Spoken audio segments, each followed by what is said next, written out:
Hey everyone, I'm Stretch Horizons, and today I want to tell you a story from when I was a kid. I was in a mall with my parents, and through the windows of one of the stores, I saw just an array of beautiful paintings. The moment I looked at them, I felt deeply moved on an emotional level, and my imagination was sparked. I came up with these stories and scenarios for my own entertainment based just on these paintings, these pictures that I saw. I get like this from time to time. I will see a work of art or an album cover, or I'll hear a piece of music that is so extraordinary, so unique that it completely captures my mind and my imagination, and it makes me want to participate in that art. Whether it is listening to the song that contains the chords I fell in love with over and over again, or to contemplate the painting or album cover that moved me, or to enjoy a video game.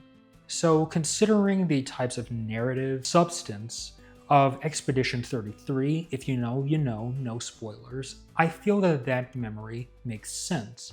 And if you don't get exactly what I'm talking about, just play the game and you'll understand why painting is such a relevant example there.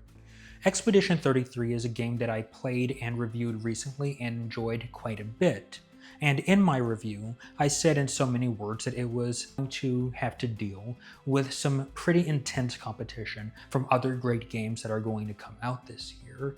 The two that I'm looking forward to the most would be Mafia: The Old Country and Death Stranding 2 on the beach. I never played the original Death Stranding all the way through, but I have a pretty decent idea of what it's about, the types of themes it addresses. So prior knowledge was a big part of why I was excited when I learned that after all these years, a second game was coming out. But it wasn't just that. It was also the music. The Wilder by Wookid was an incredible piece that I have listened to ever since the reveal trailer for Death Stranding 2 dropped.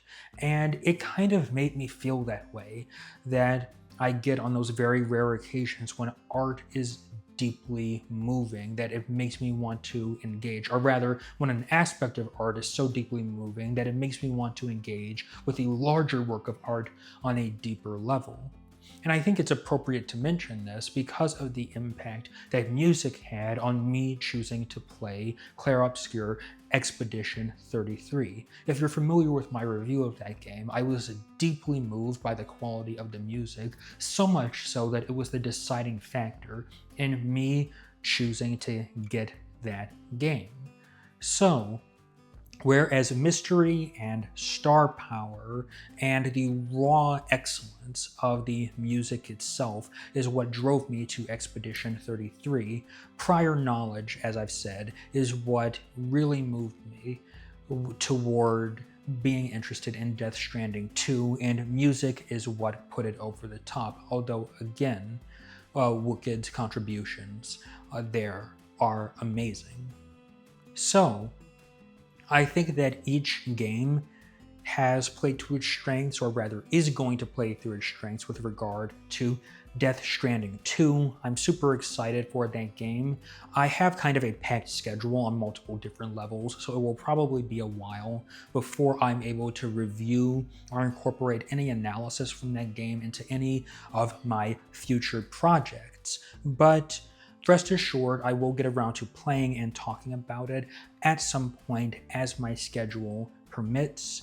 And yes, this was just a brief and kind of reflected video about two games that I'm really interested in, largely because of their musical and other forms of aesthetic contributions.